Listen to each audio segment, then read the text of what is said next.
Queridos irmãos e irmãs, mais uma vez eu vos saúdo com a graça e a paz do Senhor Jesus. Quero convidar a igreja para juntos abrirmos a nossa Bíblia no Evangelho de Lucas. Evangelho de Lucas, capítulo 2, do verso 41 ao verso 52. Lucas, capítulo 2, versos 41 ao 52, palavra do Senhor para os nossos corações.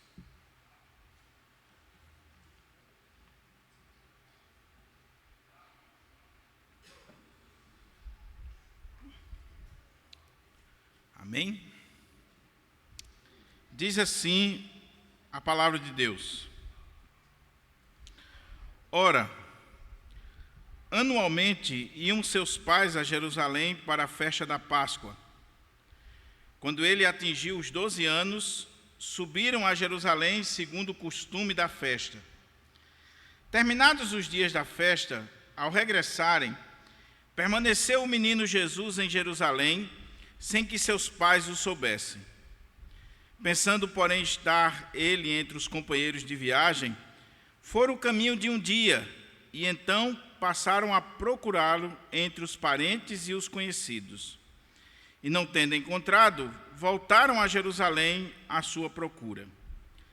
3 dias depois, o acharam no templo, assentado no meio dos doutores, ouvindo-os e interrogando-os. E todos os que o ouviam, muito se admiravam da sua inteligência e das suas respostas.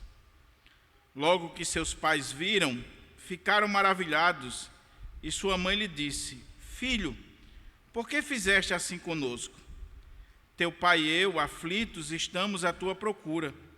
Ele lhes respondeu: Por que me procuráveis? Não sabias que me cumpria estar na casa de meu pai? Não compreenderam, porém, as palavras que lhes dissera. E desceu com eles para Nazaré, e era-lhes submisso. Sua mãe, porém, guardava todas estas coisas no coração. E crescia Jesus em sabedoria, estatura e graça diante de Deus e dos homens. Por favor, mantenha aí a sua Bíblia aberta, nós vamos orar e vamos pedir a direção do Senhor sobre a mensagem que estaremos ministrando. Pai querido, muito obrigado pela tua palavra, obrigado por esta oportunidade, Senhor, de estarmos aqui reunidos na tua presença para te adorar, para te louvar. E agora que lemos a tua palavra, pedimos a direção e a iluminação do teu Espírito sobre nós. Em nome de Jesus. Amém. O tema da mensagem nesta manhã é a bendita família de Nazaré. A bendita família de Nazaré. Estamos no mês da família. O mês de maio costuma-se separá-lo para dar ênfase ou foco à família. A família que, como os antigos diziam, e de forma acertada, é a célula máter da sociedade. A família que tem a sua importância. A família que é o primeiro ambiente socializador, onde nós aprendemos tudo o que precisamos para a vida. Família, projeto de Deus, família que nasce no coração de Deus, a primeira instituição divina e que o inimigo luta tanto para destruir, mas não consegue. Por quê? Porque é um projeto de Deus. A família precede a igreja, precede o Estado, a família é um projeto do Senhor. Por que eu estou trazendo esse assunto hoje? Não só porque é o mês da família, mas também porque, infelizmente, como eu disse, existem ataques à família nos nossos dias. E, por incrível que pareça, ataques até do nosso meio. Quando eu falo de família, eu estou falando da família modelo criado por Deus. homem, mulher e seus filhos. Isso é a família, do ponto de vista bíblico, teológico. Esse é o modelo bíblico de família. E nós não abrimos mão disso. E por que eu estou ressaltando isso? Porque até mesmo no contexto protestante, já existem teólogos, estudiosos, pessoas mais progressistas, do ponto de vista da sua interpretação, que tentam defender que esse modelo de família, que alguns chamam de tradicional, de patriarcal, de modelo judaico-cristão, e que nós chamamos de bíblico, divino, porque foi Deus que fez. Alguns chegam a dizer que esse modelo de família, homem, mulher e filhos, já está ultrapassado. E que, na verdade, esse modelo de família não tem nada a ver com a Bíblia. Estou falando de pastores, teólogos que já ensinam isso. Que família, nesse aspecto que eu estou falando aqui, é fruto do conservadorismo americano, ou de uma política de extrema-direita, ou de uma visão ideológica que impõe um modelo de família e que isso gera opressão, gera uma série de problemas para outras pessoas que não conseguem ter esse modelo. E aí muitos estão defendendo aí, inclusive na mídia, de que nós não podemos dizer que família é homem, mulher e os filhos, porque isso é idolatria, isso é conservadorismo americano, isso é ideologia política e não Bíblia. E isso é muito sério, porque nós não podemos confundir as coisas. Nós não podemos abrir mão do que a palavra de Deus nos ensina. Nós não podemos cair nas armadilhas do dia a dia. É claro que pode existir uma idolatria da família, sim. E eu até acho que existe, em alguns contextos evangélicos, uma ênfase muito grande a famílias a ponto de levar até a idolatria. Tem muita mulher que está na igreja não por causa de Jesus, está na igreja por causa do marido. Tem muito homem que está na igreja não por causa de Jesus, mas por causa da família dele, que ele acha que é um ambiente legal. Então a coisa inverteu. O sentido inverteu.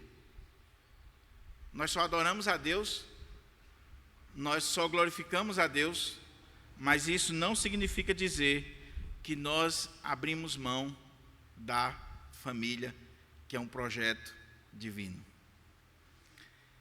E aí, quando a gente pensa em família, nós poderíamos procurar na história modelos de família.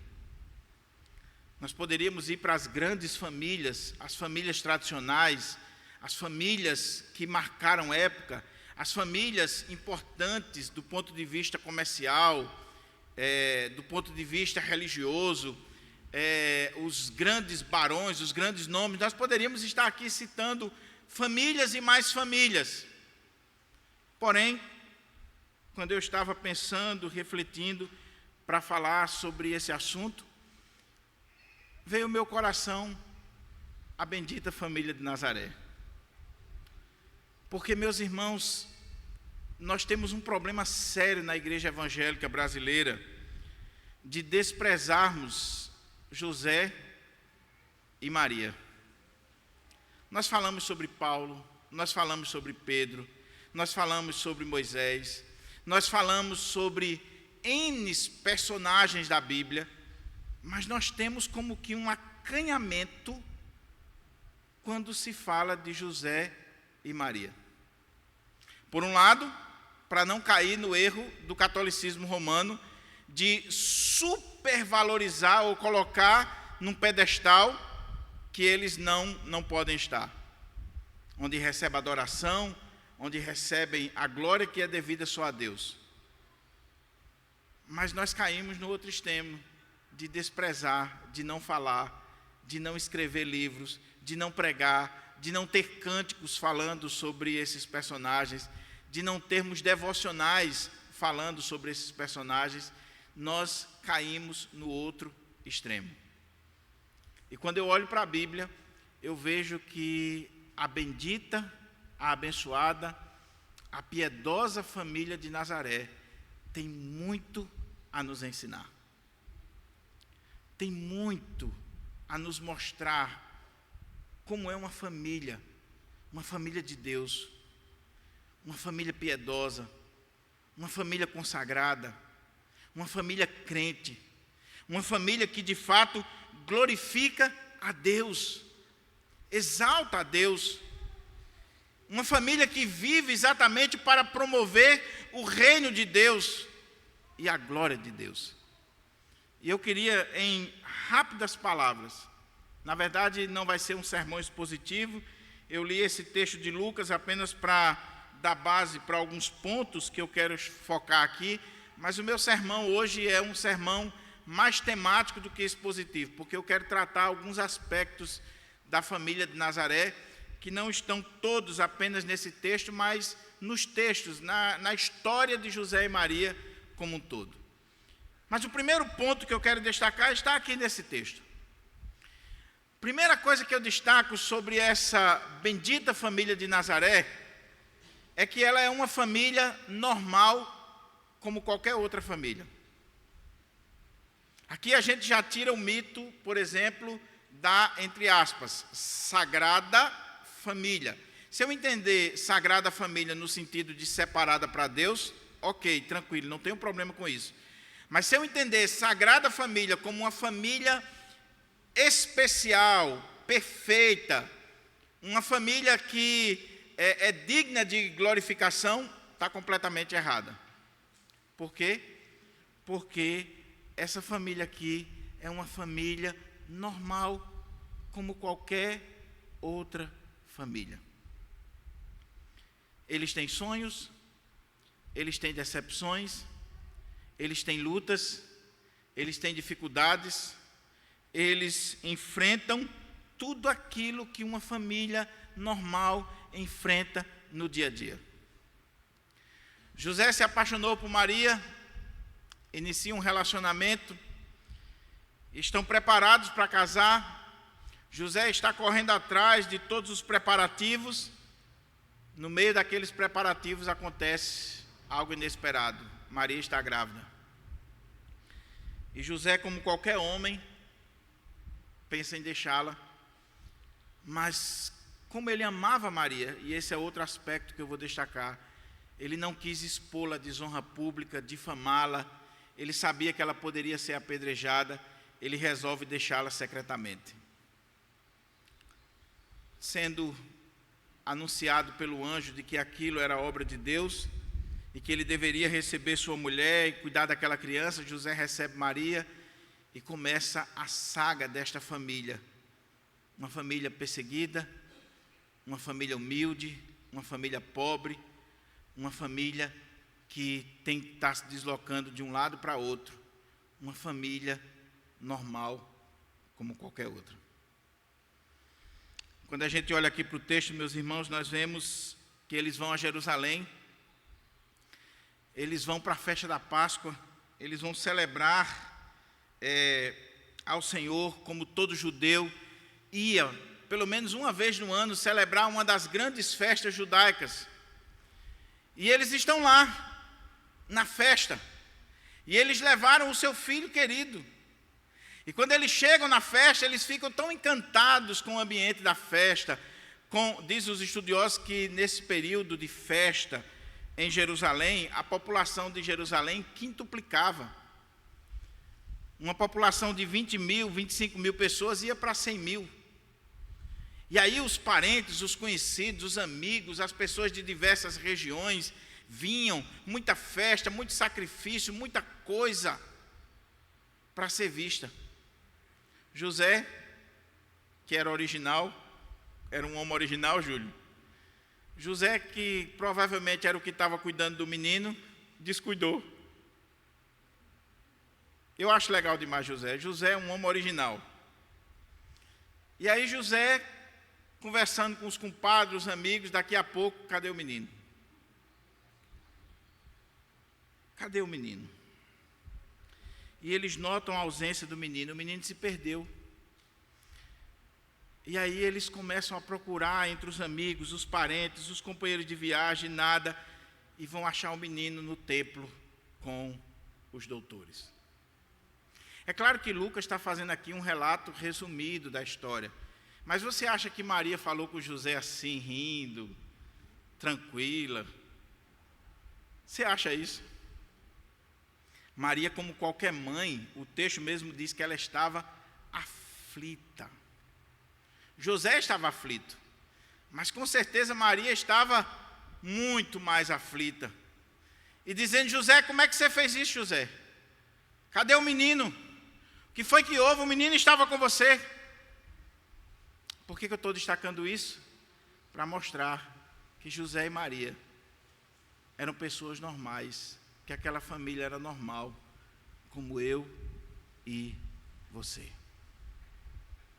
Em outras palavras, meu querido irmão, minha querida irmã, cuidado com essa caricatura de família perfeita, de família que não erra, de família que se coloca num pedestal como exemplo de perfeição para os outros. Fuja desse tipo de família. Nem a família de José e Maria era perfeita. Esqueceram o menino. Nem eles. E aqui eu estou destacando isso porque no ambiente evangélico brasileiro, alguns pastores, algumas lideranças, alguns membros de igreja passam a ideia de que possui famílias perfeitas. E aí sim, gera hipocrisia, gera opressão na vida do povo, porque o povo começa a olhar para aquela família achando que aquela família é perfeita e a sua não presta, quando, se nós colocarmos uma lente em qualquer lar, do meu ao seu, nós iremos ver que é normal e que tem dificuldade, e que tem lutas, tem esquecimento, tem problemas, tem perseguição, tem gente que dá trabalho, tem discórdia entre os irmãos. João capítulo 7 diz que os irmãos de Jesus não acreditavam nele, achavam que ele estava louco, queriam prender ele. A discórdia. Então, meu querido irmão, essa é a primeira coisa. A família de José e Maria, a bendita, a abençoada família de José e Maria, é uma família normal, com lutas, com dificuldades, com coisas que precisavam ser enfrentadas, lutas financeiras, lutas emocionais, lutas de dentro, lutas de fora, problemas dos mais diversos, precisavam educar o filho, precisavam ter cuidado com o filho, precisavam cumprir os seus deveres, como qualquer família. Eu pergunto, como é a sua família? É uma família normal? Feita de ser humano normal? De filhos de Adão? De gente pecadora? Ou você acha que sua família é perfeita? Por que isso é importante, meu irmão? Meu querido irmão, não pense que se seu filho está no celular 24 horas, não há momentos em que ele está vendo o que não deve. Não pense que seu filho é anjo ou que sua filha é anjo. Não crie esse mito na sua cabeça de que você tem anjos dentro de casa. Você tem filhos de Adão. Você não é perfeito, sua esposa não é perfeita, seus filhos não são perfeitos. Agora, isso não significa dizer que vocês não são uma família. Significa dizer que são uma família normal, de seres humanos. Você quer ver uma família sem problema? Você quer ver uma família sem dificuldade nenhuma? Só em foto ou no cemitério. Na foto está bonitinho. A foto da família é perfeita. Eu queria que se passasse o contexto da foto. Porque a foto é maravilhosa. Você vê a foto assim da família, o homem, a mulher, os filhos, aquela foto bem tirada, que fica de destaque e tal. Eu quero ver é a discussão, Júlio, para tirar a foto. Depois da foto, a arrumação, o atraso, que a foto vai sair bonita, mas o contexto vai demonstrar que aquela família é normal. Essa é a primeira lição para mim e para a sua vida que nós aprendemos da bendita família de Nazaré.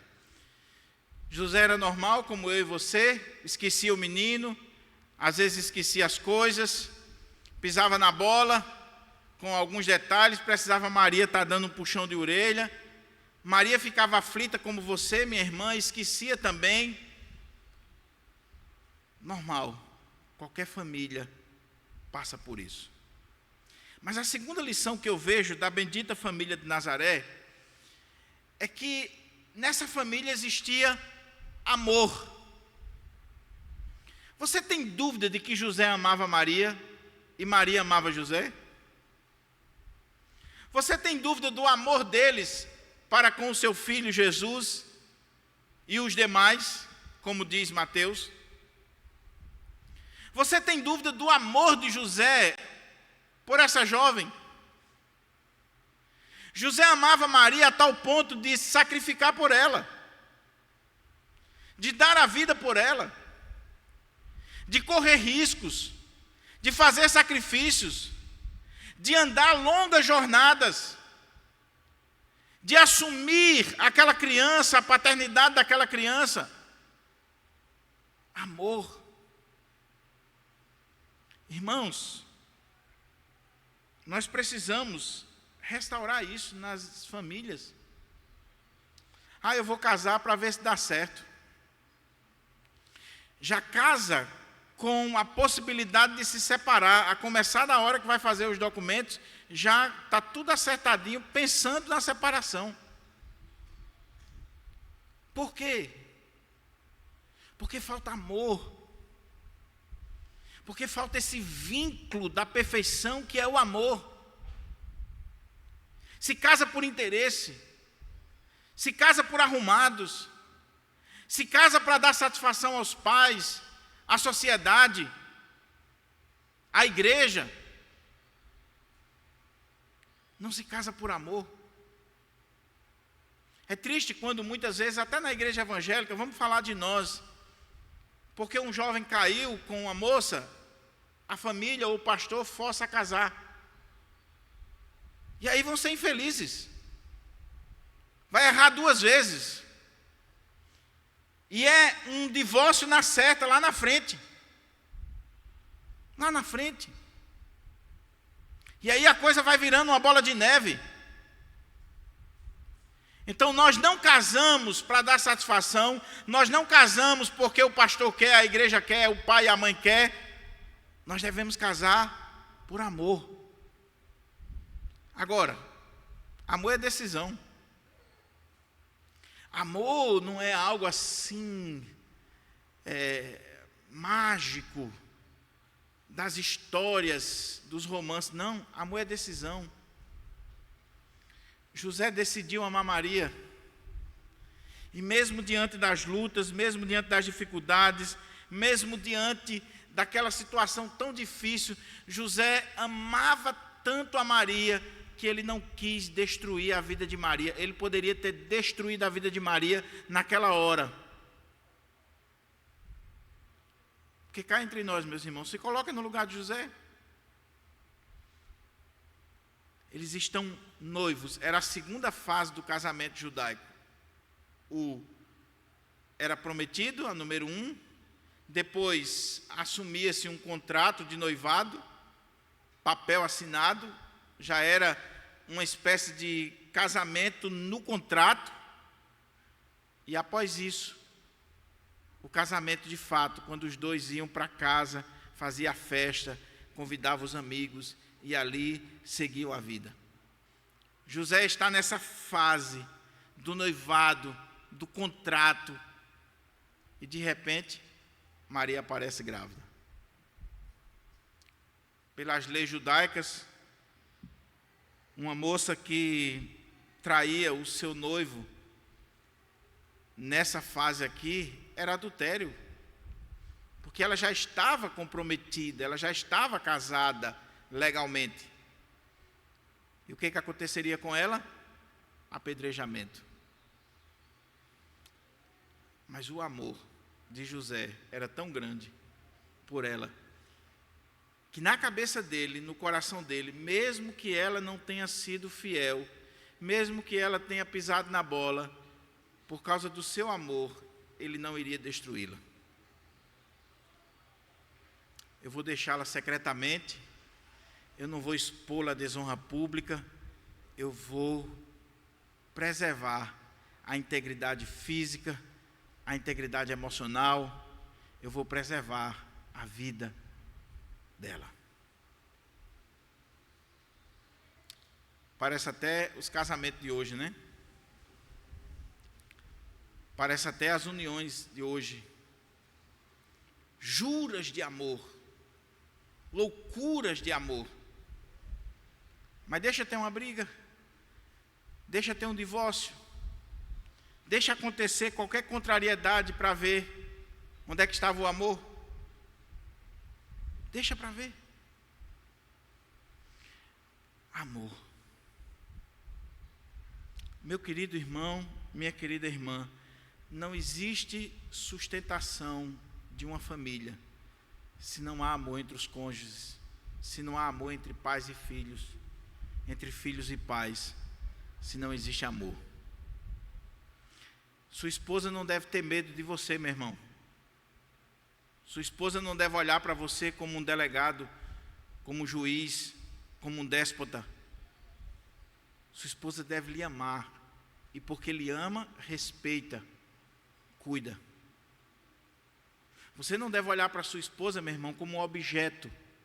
Você deve olhar para sua esposa como alguém que é digno do seu amor, do seu cuidado, do seu carinho.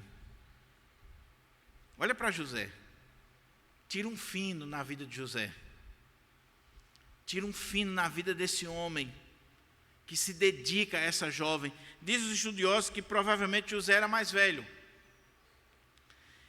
José vai morrer mais cedo, porque aparece o relato aqui com 12 anos, depois José vai sumir do contexto, e Jesus vai estar ali cuidando da família, e depois ele vai deixar a sua mãe aos cuidados de João. José provavelmente morreu mais cedo, mas deixou um legado, um exemplo de amor para com Maria. Feliz a mulher que pode dizer assim: eu sei que o meu marido me ama. Feliz o homem que pode dizer assim: eu sei que a minha esposa me ama.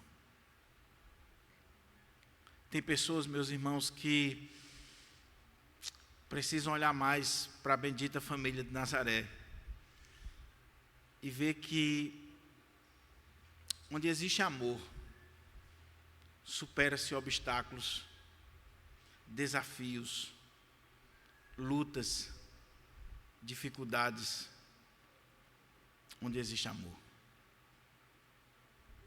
José e Maria se amam, e tanto faz para eles estar em Nazaré, em Belém, no Egito, no hotel 5 estrelas, numa pousada ou numa estribaria. Eles se amam. No dia que alguém colocar para você que a prova de amor é por causa de bens materiais, disso ou daquilo outro, esqueça essa pessoa, saia fora dela. Porque amar quando se está bem é fácil. Amar quando se está bem empregado, ganhando um bom salário, boa casa, carro, isso, aquilo, outro, é fácil. Qualquer uma ama, qualquer prostituta ama. Qualquer prostituta da esquina ama alguém que tem um bom carrão, dinheiro, que tem uma casa boa, que tem o que dá para ela. Agora, amar de verdade, na hora da dor, na hora do sofrimento, na hora do desemprego, na hora da dificuldade, só uma verdadeira esposa, só um verdadeiro esposo, só quando existe o verdadeiro amor no coração. Então, a primeira coisa é uma família normal. Mas é uma família que nos ensina que a base do casamento, do relacionamento, é o amor. Não são os bens, não são coisas, é o amor. Terceira coisa que essa família aqui nos ensina, a bendita família de Nazaré, é que essa família é uma família normal, que tem como base o amor, mas é uma família piedosa, crente, comprometida com Deus. Veja, meus irmãos, que coisa maravilhosa quando a gente olha para a história de José e Maria. Maria era uma jovem, não sabemos quantos anos ela tinha, talvez 15, 17 anos. Mas Maria era comprometida com Deus, com a palavra de Deus, era temente a Deus, era uma jovem consagrada. E o anjo do Senhor vem falar com ela. E o anjo está falando para ela um absurdo, algo inconcebível, algo que põe em risco a sua vida. Maria sabia das implicações, mas quando ela entende que aquilo ali vem de Deus, que aquilo ali é fruto da vontade de Deus, ela diz: eis aqui a serva do Senhor, que cumpra-se em mim segundo a sua palavra. Uma jovem piedosa, uma jovem crente, uma jovem comprometida com Deus. Oh, meu querido irmão, minha querida irmã, nós precisamos reforçar isso na igreja. José também é piedoso. José é um homem normal, como qualquer um, meu irmão. José desconfiou. José era um cara direito, honesto, comprometido, não avançou o sinal com Maria, não era como os cabas de peia que vêm para a igreja, que quer levar as meninas depois do culto para o motel. Infelizmente algumas caem, porque são igual maçaneta de porta, todo mundo pega. José não, ele não avançou o sinal. Ele estava esperando a hora certa, o momento certo. E Maria também não deu a cereja do bolo para José antes do casamento, não. Porque se você já deu a cereja do bolo antes do casamento, minha irmã, o cara vai querer mais o quê? Se você já foi fácil. Foi fácil demais, hoje está fácil demais. José foi correto, mas de repente Maria está grávida. Ué, eu fui correto, honesto, mas ela avançou o sinal. Mas como ele era um homem de Deus, um homem comprometido com Deus, Deus falou com ele. E quando Deus falou, ele ouviu a voz de Deus. Ele deu ouvidos à palavra de Deus. Ele deu ouvidos à mensagem que o anjo lhe trouxe. E recebeu Maria como sua mulher. E vai construir a vida com Maria, porque ele era um homem justo, temente a Deus. Era um homem de Deus. Oh, meu querido irmão, minha querida irmã, como nós precisamos restaurar isso hoje. O que José e Maria estão fazendo aqui?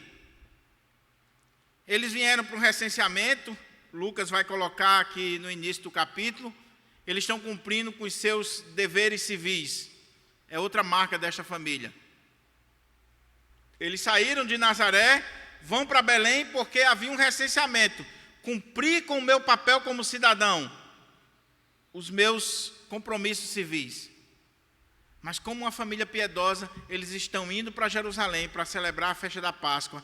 Eles estão indo para Jerusalém para levar a criança, para conhecer e para estar ali junto com o povo de Deus, celebrando a Deus. É uma família piedosa, comprometida com Deus, com a lei de Deus, com a casa de Deus, com as coisas de Deus.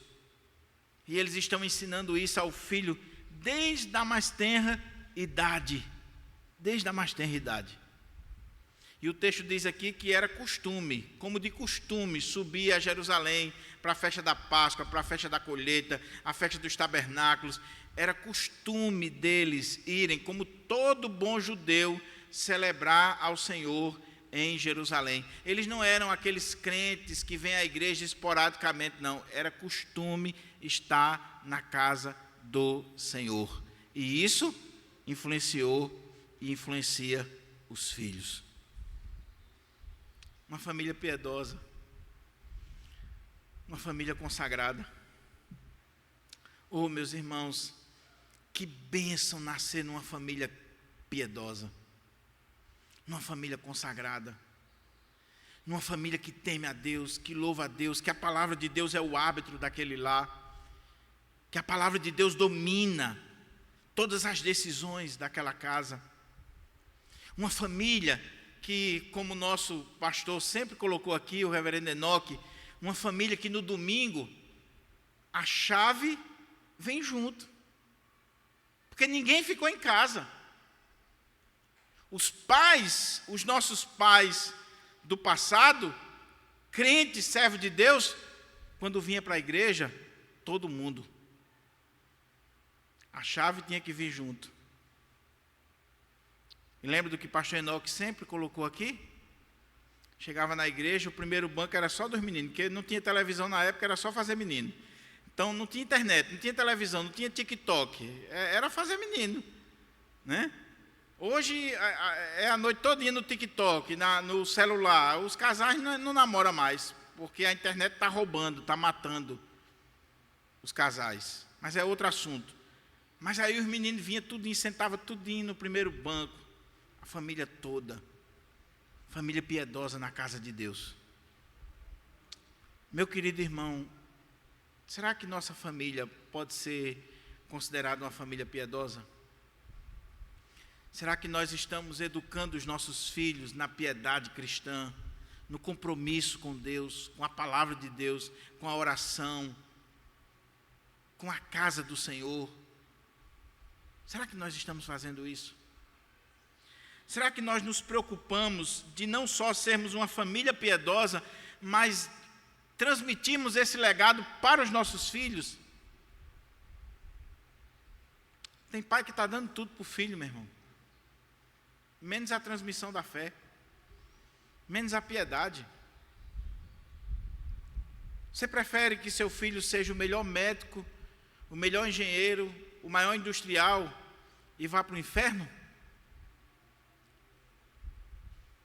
Então, cuidado, cultive a piedade. A piedade começa no ambiente familiar.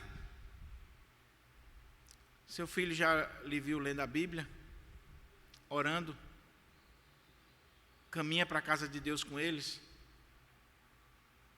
Sabe qual é o pior, meus irmãos? É que muitos pais não têm um lar piedoso e querem transmitir para a igreja a responsabilidade que é deles.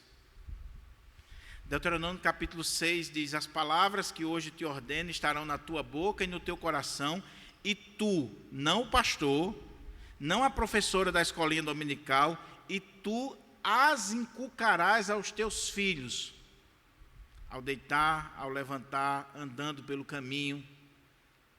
É tu. Mas parece que nas nossas Bíblias está a professorinha da escola dominical no domingo de manhã. Que tem a sua importância, tem, mas não substitui o lar piedoso. Não substitui o papel do pai, da mãe. Jesus não chegou ali para discutir com os doutores, porque Jesus é Deus, é o suprassumo. Não, o que está acontecendo aqui é algo que acontece com toda criança judaica. Que desde a mais tenra idade os pais ensinam a palavra, e quando ela completa 12 anos, e ela vai ser transferida para a idade adulta, que é com 13 anos, ela assume a maioridade religiosa, então ela é avaliada pelos doutores da igreja, o conhecimento dela da lei. Mas ela começou lá no lar, o pai e a mãe, ensinando a lei, ensinando a palavra, celebrando a Páscoa em casa, celebrando as festas, indo para a casa de Deus, buscando a Deus. Agora, se os nossos filhos só vê Bíblia, louvor, oração quando está na igreja, e olhe lá,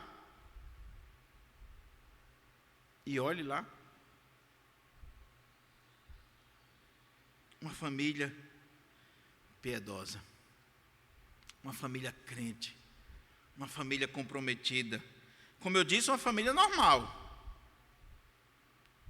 mas uma família cheia de amor e de piedade, de comunhão com Deus, de vida com Deus. Quando nós amamos a Deus, nós amamos o próximo. Isso é natural. E porque essa família é piedosa, essa família se ama. Essa família tem comunhão. Essa família está na presença do Senhor. A outra coisa, meus irmãos, que eu queria colocar ainda aqui, nós precisamos aprender com essa bendita família de Nazaré a cumprir com os nossos deveres. Se você olha o início do capítulo, como eu disse, eles vão a Belém porque havia um decreto para que eles pudessem fazer o censo.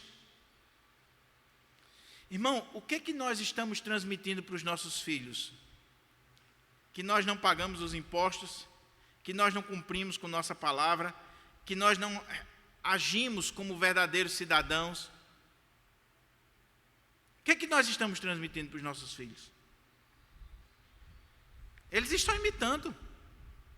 Eles estão olhando para nós. Se você não paga suas contas, se você não age como um bom cidadão, seu filho está vendo. Essa família aqui é uma família que cumpre os seus deveres para com Deus e com os homens. É exemplo, é modelo. Não tem flancos, não tem brechas. Precisam mostrar para o filho a importância de cumprir as leis, de estar debaixo das autoridades, de respeitar as autoridades, sejam elas civis, sejam elas religiosas. Será que nós estamos ensinando isso para os nossos filhos, transmitindo isso para os nossos filhos? A respeitar as leis, as autoridades, a se submeter às autoridades constituídas, porque elas são constituídas por Deus, seja a autoridade civil, seja a autoridade religiosa, é constituída por Deus.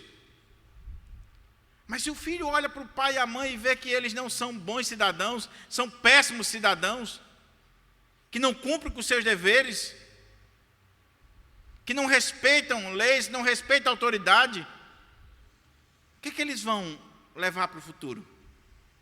O que eles vão? E isso começa com uma coisa simples, minha irmã. As crianças hoje não respeitam, por não respeitar o pai e a mãe em casa, que são verdadeiros panacas para ele. O pai e a mãe viram boneco na mão de crianças pequenas. É só você ver no shopping, crianças dando bicuda na canela da mãe, e a mãe desesperada sem saber o que fazer. E isso vai para a sala de aula. E o moleque rebelde e a menina rebelde chega em casa falando mal do professor ou expondo o professor, e a mãe vai lá para brigar com a professora, para esculhambar na escola. Quando o que o pai e a mãe deveriam ensinar é: você na sala de aula, você deve ser submisso aos seus professores, a sua professora, a respeitar. Não estou falando de abuso de professor, eu estou falando de você muitas vezes se impor a um professor e você está fazendo um mal muito grande ao seu filho, porque você não está ensinando a esfera de autoridade básica para ele. Básica. Quem é professor aqui sabe o que eu estou dizendo. Os professores hoje vivem pisando em ovos, porque qualquer coisa, por causa de um fedelho rebelde, os pais vão fazer bagunça na escola e até dar justiça. Na minha época, que não faz muito tempo, não é assim como Júlio César, quando eu chegava em casa falando da professora, a mãe dizia: eu vou lá. E uma vez ela foi. Eu vou lá. E se você deu trabalho, faltou com respeito, você já sabe o que lhe espera. E eu já sabia. Então eu dizia, não, mãe, ela entendeu errado. Entendeu errado. Cuidado, meu querido irmão, minha querida irmã. Eu acho fantástico isso aqui. Olha o que o texto diz, que Jesus era submisso aos seus pais. Jesus aprendeu submissão e era submisso. Mas seus pais são submissos a Deus, são submissos ao governador, porque estão indo fazer o recenseamento, são submissos às autoridades judaicas, porque estão indo cumprir o seu dever religioso como judeu. Submissão. Se eu sou submisso a Deus, se eu sou submisso às autoridades, eu vou ensinar a submissão para o meu filho, e meu filho vai ser submisso a mim, e assim a vida vai progredindo. Agora, se eu sou rebelde, se eu não temo a Deus, se eu não quero saber de autoridade, o que eu estou passando para meus filhos? O que eu estou ensinando? Que família é essa? Que lar é esse? Aqui é uma família que cumpre com os seus deveres. Mas para a gente caminhar para a conclusão, eu vejo aqui, meus irmãos, que essa bendita família de Nazaré tem essa característica de ser uma família normal, como qualquer uma. Tem o amor, tem a piedade, tem esse senso de cumprir com os seus deveres, quer civis, quer religiosos. Mas essa família é uma família que tem muito a nos ensinar, porque é a família que acolheu, que cuidou do Filho de Deus. Meu querido irmão, que privilégio de José e Maria. Eles acolheram, eles receberam o Filho de Deus no lar deles. Você já pensou que privilégio? E aqui está o segredo daquele lar, daquela casa. É que Deus, que já se fazia presente na vida deles, agora Deus vai se manifestar em carne e está no lar deles. No lar deles. Eu quero, de forma muito simples, objetiva, dizer uma coisa para você que está aqui, você que nos escuta. O seu lar pode ter dinheiro, o seu lar pode ter as pessoas mais educadas do mundo, você pode ser o cara mais bem-sucedido desse mundo. Se no seu lar não tiver Jesus, o seu lar é um lar infeliz. Infeliz. Nós estamos acostumados a ver aí gente da alta, da prateleira de cima, do ponto de vista social, que daqui a pouco estão se separando, estão nas barras do tribunal brigando, se matando, assassinatos e mais assassinatos, filhos nas drogas, filhos que não querem saber dos pais, filhos que estão matando os seus pais. E quando você olha, o problema não é a educação formal, porque estudaram nas melhores escolas. O problema não é falta de dinheiro, porque eles têm dinheiro. O problema não é falta de acesso às coisas desse mundo, porque eles têm tudo nas mãos. Os pais deram tudo, mas não deram Jesus. A casa tem tudo, tem todo o conforto. No nosso país, você sabe muito bem, hoje nós temos os condomínios, os melhores condomínios, que imitam as casas americanas, onde tem todo o conforto. Eu estava vendo um vídeo esses dias, falando sobre as casas em Orlando e outros lugares. Não é porque eu quero morar lá não, viu? Não sei nem falar inglês, nem quero, eu prefiro o sertão. Mas mostrando por que as pessoas nos Estados Unidos não vivem na rua, não andam. Você olha as ruas em Orlando, e tantos outros lugares, né, que é o subúrbio dos Estados Unidos, aquelas casas sem muro, né, e aquelas ruas lindas, mas você não vê ninguém na rua. E o cara explicando que esse tipo de condomínio, de casa, foi pós-guerra, quando o governo americano recebeu os veteranos de guerra e eles precisavam construir, sim, esse ideal de família. Então, o homem, a esposa, os filhos e o lar. E aí fizeram aquelas casas projetadas, elaboraram aqueles grandes condomínios, e naquela casa ali tem tudo, todo luxo. Inclusive, a casa toda é climatizada.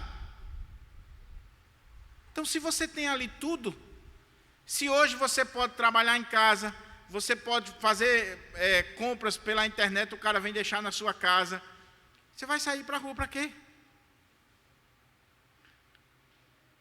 Só que quantas daquelas famílias com tudo, que não são felizes? Por quê? Porque prepararam tudo, mas esqueceram do principal, que é Jesus. Que é Jesus ser o centro, habitar na sua casa.